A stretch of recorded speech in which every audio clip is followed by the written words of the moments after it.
અલગ પ્રકારનું વ્યક્તિત્વ મૂકવામાં નહીં આવે તો લખી રાખજો, ભારતીય જનતા પાર્ટીમાં બહુ મોટો ભૂકંપ સર્જાશે. અત્યારે તમે જુઓ, આ બધા જે પેપર પોતે લેટર કરીને છાપામાં જાહેરાત આપે છે, છાપામાં મીડિયામાં, કે ભાઈ અમારું અધિકારીઓ માનતા નથી, અમારું કોઈ કામ થતું નથી, આવું બધું કોઈ આ શિસ્તબદ્ધ પક્ષપાત આવું સંભવ નથી. તમારે કમલમમાં એટલે કે પાર્ટીના ફોરમ ઉપર રજૂઆત કરવી જોઈએ, એને બદલે સીધું પેલા સોશિયલ મીડિયા યા તો તમારા મારા જો મીડિયાને ટૂંકમાં પેલા આપે પછી ત્યાં રજૂઆત થાય. શું કામ? બધાય પોતપોતાની છબી ચમકાવવામાં પડ્યા છે. શું કામ? નજીકના ભવિષ્યમાં ભારતીય જનતા પાર્ટીનું સંગઠન અને સરકાર બેનું રીસફલિંગ થવાનું છે. એ રીસફલિંગ થવાનું છે એટલે બધા દાવો કરે છે કે અમારું પણ ધ્યાન રાખજો. એમાં હાર્દિક પટેલ થી માંડીને બધા આવી જાય.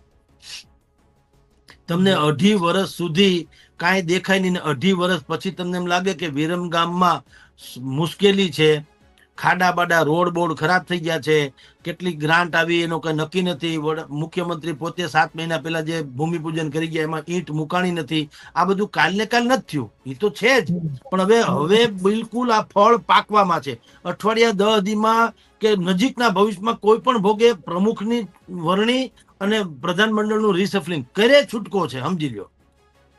એટલે મુશ્કેલી એમાં પણ આ જ પ્રકારની છે. જી ધાર્મિકજી.